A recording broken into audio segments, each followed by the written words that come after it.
Okay, let me paint you a picture. It's a Tuesday night. You go to add one more cup to the dishwasher and you see that there's bowls and plates in places that they're not supposed to be.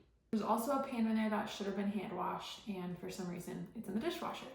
Immediately, you can feel your entire body tensing. Your brain is saying, "Are you kidding me right now?" You don't say anything, you just start rearranging it all though. And your husband sees what you're doing, sighs, but just walks away and doesn't say anything else. Now, obviously you're not trying to do this to frustrate them, but you're feeling frustrated because this is not how you want it to be done. And you know that he's going to be bothered and feel like he did something wrong, or feel like he's going to take it personally, and it's just going to be this huge thing. If anything like what I just described sounds familiar to you, this is really going to help, because today we're going to be talking about the mental load, specifically when somebody in your relationship has OCD. Hey, I'm Catherine. If we haven't met, I'm a licensed therapist and a virtual coach, and I love being able to teach and help couples to strengthen their communication and overall have a healthier working relationship. Let's get into it. Okay, before we go any further, let's just establish that everybody has a mental load. Whether it's groceries, dealing with the kids, doctor's appointments, planning parties, holidays, working with the finances, changing the air filter in your house, doing the oil change of the car. There are 1,000 tiny little tasks that make the wheels turn in your life and in your whole just world, really. In a healthy marriage, both people feel that the shared load is pretty equitable. Not necessarily fair as in 50-50, but you're both comfortable with what you're carrying in terms of helping with the overall mental load. Now, if one of you has actual diagnosed OCD, or if it's not fully OCD, but there are a lot of tendencies that might lend itself to being somewhat in that criteria, it can make things a little bit more challenging within your relationship, specifically when we're talking about the mental load. What happens, and something that I see a lot, is that somebody with, let's just say they have OCD, just to make it easier when we're talking today. But if they have it, it can make it feel like, because they have a very specific way that things have to be done, that if their spouse helps, they're not helping in a way that you want, and then they feel frustrated because they can never really do anything right. There's a line from this really great book, all on the mental load, called The Better Share by Dr. Morgan Cutlip, and I want to read it to you. It's so good. The author talks about how the person with OCD has to be aware of becoming so rigid around the tasks that they put on their spouse in a position where they feel like they're walking on eggshells about to get their next nasty gram. That is kind of the premises of what I want to talk about today, because I really feel like it's important to establish how to have a healthy relationship and working through the dynamic of the mental load without either person feeling like things are not fair, or feeling like they're getting their feelings hurt, or whatever the case is. Sometimes what I see is that because there's such specific ways of things being done, it makes the other person really afraid to help, or they might completely back off wanting to help in total. And obviously that's not a good fix. So we want to figure out what do we do about this situation? Okay, first let's just talk about what the mental load can look like within this dynamic. So the first way it can look like is what's called the redo. So let's say that you or your spouse, whoever doesn't have OCD in this case, would do something, complete a task, finish a chore, and you walk in, you don't like how it looks, kind of like with the dishes example in the beginning, and so you just redo it. Maybe they don't say anything, maybe you don't say anything, but they're not stupid and they can tell when something has been done, or they can hear you maybe working on it and realize you're fixing what they just did. Another way that this can be seen is with a very kind of dramatic sigh, some kind of way to convey frustration. Let's say your spouse gets the kids dressed, they walk out, and you're horrified by what they're wearing, and so you deep sigh. Maybe you even say that's what they're gonna wear. Or maybe let's say that they made dinner and you just make a comment about I would have done that differently, or something like that, and you don't necessarily think anything of it, but they feel like it's one more way that they've failed. Another way that this can look is with preemptive avoidance. Let's say your spouse used to be really helpful and hands-on with the laundry, and now they're not. Or they used to cook a lot and now they really don't. Or with the dishwasher, maybe they always used to put stuff in the dishwasher and now they don't. And you just feel like they're lazy, they just totally haven't really been stepping up to the plate and being an equitable partner and helping with the housework things, and you're feeling frustrated. But it's not that they've gotten lazy, They just are afraid of messing it up, or they think, what's the point if you're just going to redo it? Why would I waste the time to do it to begin with? And another thing that's really important that I see a lot is walking on eggshells. Your spouse has learned over time that there is a very specific right way to do things in the house. And it's not that they don't care about doing it that way, but maybe sometimes they forget, maybe they just have their own preference of doing something, maybe they're in a hurry, whatever the case is, but it creates frustration for them because it really doesn't feel like any way that they do it is good enough. Maybe they forget one specific thing and it just like cancels all of the effort that they had put into doing it the way that they thought you would prefer. And so they just really have like given up and just feel very like they have to be cautious and on edge because they don't know what is going to set you off anymore.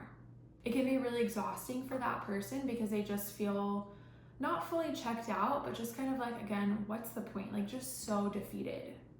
And if you're the person that is the one that may have OCD or very like anxious tendencies about how things need to go, you might be like, well, why can't they just do it the way that I want?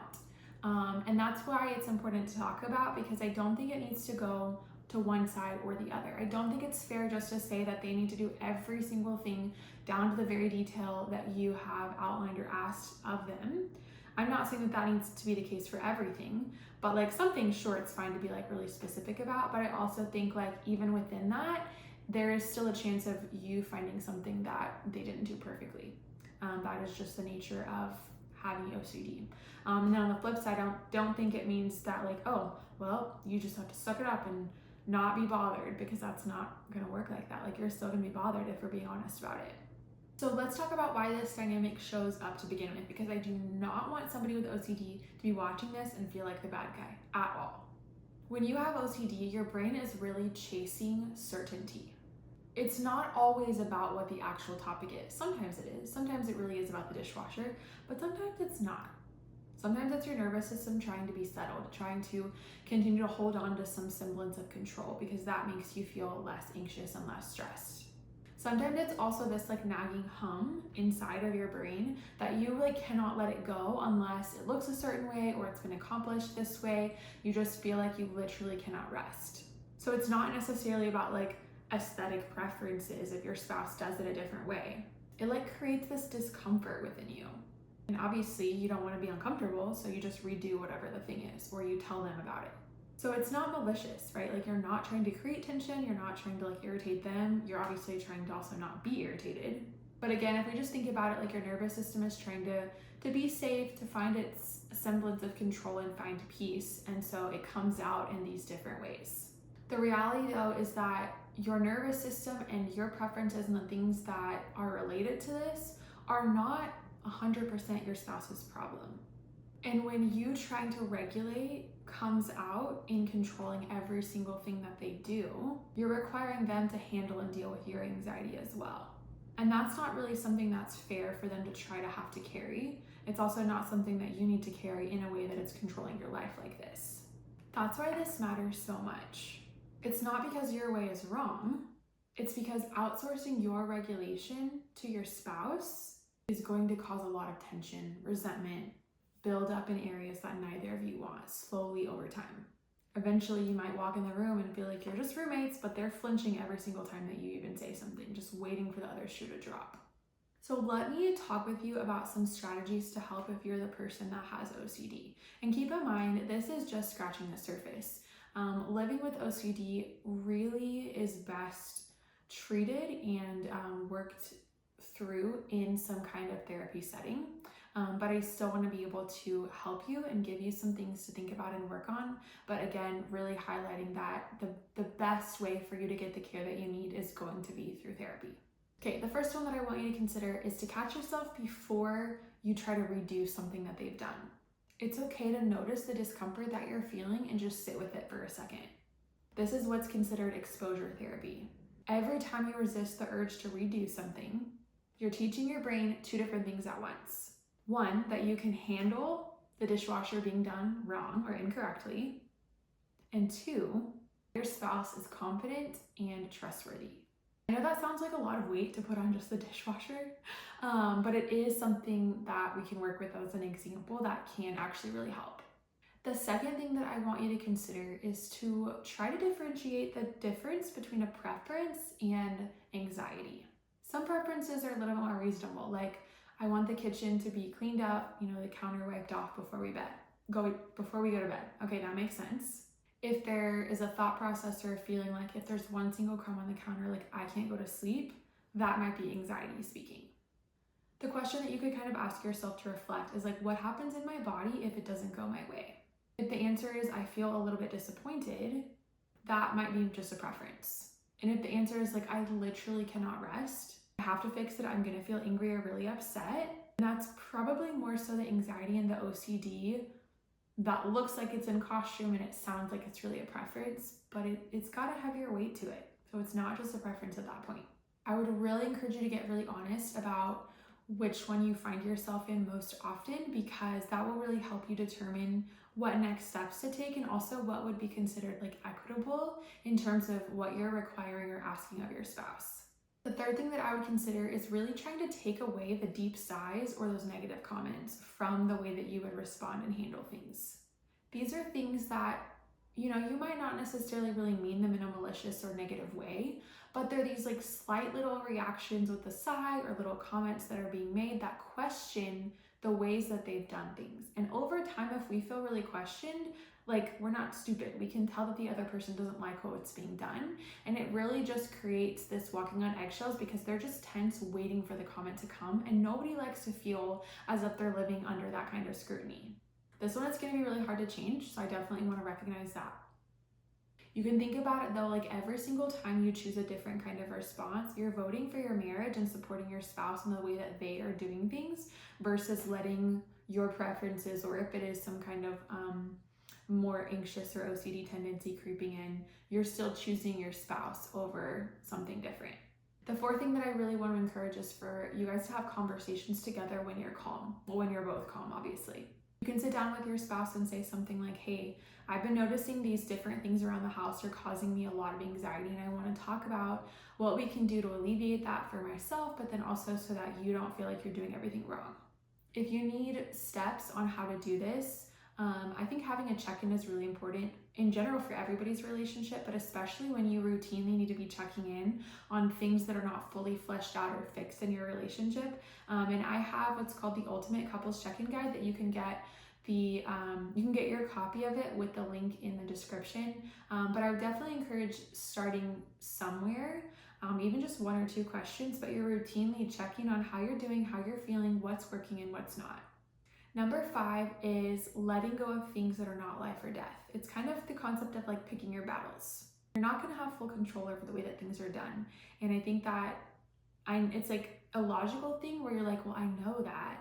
But then if you're really honest about it, do you allow life to not be fully in your control? A lot of times the answer is no.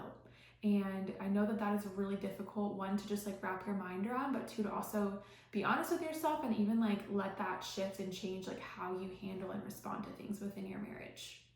I will say on this, I personally really try to approach things from a holistic lens in terms of treating and caring for our body and different things that we deal with. But there are some things, and it definitely depends on the level of severity, but if somebody really does have OCD, a lot of times medication is needed to kind of help the brain not be in that overactive, driving, critical sense like all the time. I've seen a lot of people, specifically in the dynamic that I'm talking about now, get on medication for their OCD, and it's not that they like flip a switch and they become someone they're not and they like literally don't care about anything. Like that is not it. But there's just this level of it doesn't bother them that much and they're able to like rest and feel more calm. And so it's something that can actually really change the whole dynamic of the relationship. And so I just want to throw that in there and let that be something that you consider. I think that there's a place for holistic things, and then there's also a place and a time for medication. And so figuring out what's best for you and your family is always something to consider. Which leads me to the 6th thing, and that is to get some help. I think outside help is really, really a great resource and something that can help teach you more specific tools for your relationship, right? Like I gave you some very broad things, but I don't know the nitty-gritty of your life and what you're dealing with and how your spouse handles it and just how long this has been going on in your relationship. And so if that's something that you want to work on, you can also check out the link in the description to work with me, and we can kind of see if we're a good fit. But overall, getting outside help is a really great way to work through this so that you feel like there's more a comfortable environment and ease in your relationship. All right, let's talk about strategies for the spouse that doesn't have OCD. The first thing that's really helpful is to educate yourself. The more that you can understand and learn about the brain, how it works, how people function with OCD, the more that you can have a level of empathy and understanding for what your spouse is going through.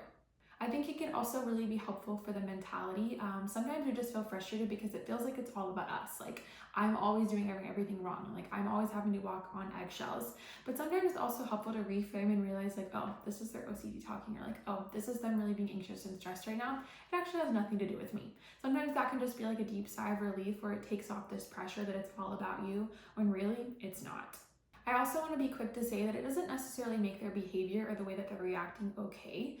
I definitely want to validate how hard it is for the people that have OCD, and then on the flip side, how hard it is if you're a spouse of somebody with OCD and you're just trying to still figure out a dynamic that works well for both of you. But like I said, it can kind of help take the sting out of comments that feel like they're personal attacks, and you can kind of start to see it as like a third person in your relationship, an outside force trying to get in the way, separate from your spouse a little bit. And that can kind of ease some of the tension that you might be feeling. The second thing is to stop checking out. Now, that might not apply to every single person. Like, you might feel like you're very in tune with what's going on, but if you're a spouse that is totally checked out and you're like, I don't really do anything or help her out in the house anymore because, like, what's the point? I would really push back against that and encourage you to stop doing that, to be completely blunt, because it doesn't really help the scenario either. You both don't want to get to a scenario where you feel like you're doing everything alone. So the more that you can stay engaged and the more that you can be open to having a conversation with them, the better.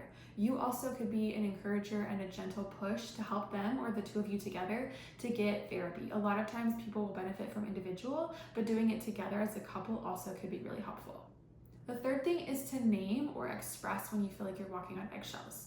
And this is not in an attacking kind of way, so be very careful when you choose to do this. But if you can calmly say, like, hey babe, earlier when you like really sighed or you made that comment, it just made me feel like I can't do anything right.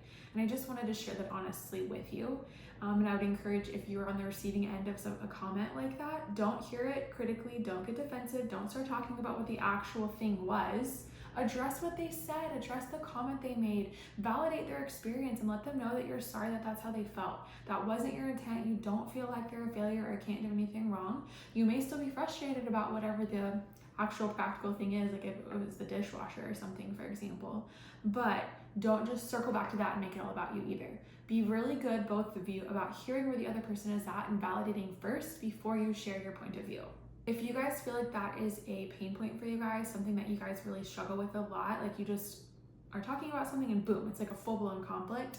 You feel like you're arguing, you can't really get out of the weeds to get to the initial thing that was talked about, I really encourage you to grab the conflict first aid kit. The link to grab your copy is in the description. It will really help you, because what happens is instead of getting caught up in the weeds of everything, it walks you through every step that you need to take, gives you guidance on how to say things, when to say things. If you do get caught up, helps you circle back and stay on point. There's a flow chart that will also help you identify, like, okay, where am I at right now? I can just jump right into this step and work through this conflict, so it's not something that just like drags on and on forever.